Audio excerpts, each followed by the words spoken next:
ఇక 9.5 కోట్ల డ్రగ్స్ పట్టివేత శంషాబాద్ ఎయిర్పోర్టులో స్వాధీనం. 27.15 కేజీల హైడ్రోపోనిక్ గంజాయి సీజ్. 7 నిందితుల అరెస్టు. 9.5 కోట్ల డ్రగ్స్ పట్టివేసిరట.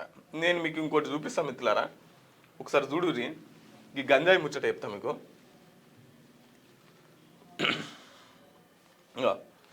ఆలయ భూమిలో పూజారి గంజాయి సాగు. తెలంగాణలోని సంగారెడ్డి నారాయణఖేడ్ మండలంలో పంచగామిలోని విఠలేశ్వర ఆలయ పరిసరాల్లో గంజాయి కలకలం రేపింది. పక్కా సమాచారంతో ఎక్సైజ్ పోలీసులు దాడి చేసి 15 కిలోల ఎండి గంజాయిని లక్షల రూపాయలతో పాటు సుమారు 500 గజాల మొక్కలను ధ్వంసం చేశారు. దీని విలువ 70 లక్షలు ఉంటుందని అంచనా. గంజాయి సాగులో ఓ స్వామీజీ హస్తం ఉన్నట్టు సమాచారం. రహస్యంగా విచారణ చేస్తున్నారు. ఇది గంజాయి.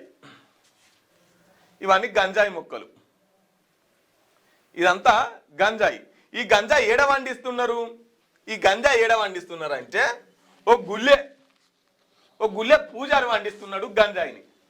ఇక చూడు ఎట్లుందో వ్యవస్థ. గుళ్ళె మంచి కోసమే గుడికి వెళ్తారు.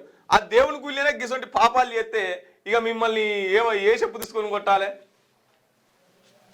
తెలంగాణలో సంగారెడ్డి జిల్లా నారాయణఖేడ్ల ఈ ముచ్చట జరిగింది. 15 కిలోల ఎండు గంజాయి, లక్షల రూపాయలతో పాటు సుమారు 600 గంజాయి మొక్కలట. గుళ్ళెనే విఠలేశ్వర ఆలయంలో పూజారి పూజలు చేసే పూజలు అంటే బత్తాలు సరిపోతలేనట్టును వెనుక సీరి గంజాయి మొక్కలు వేసి పెంచుతున్నాడు. ముంగట్టేమో మీ పాపాలు పోతాయని చెప్పేసి ఆశీర్వదించుకుంటూనే వెనక నుంచి ఇటువంటి పాడు పనులు చేస్తున్నారు.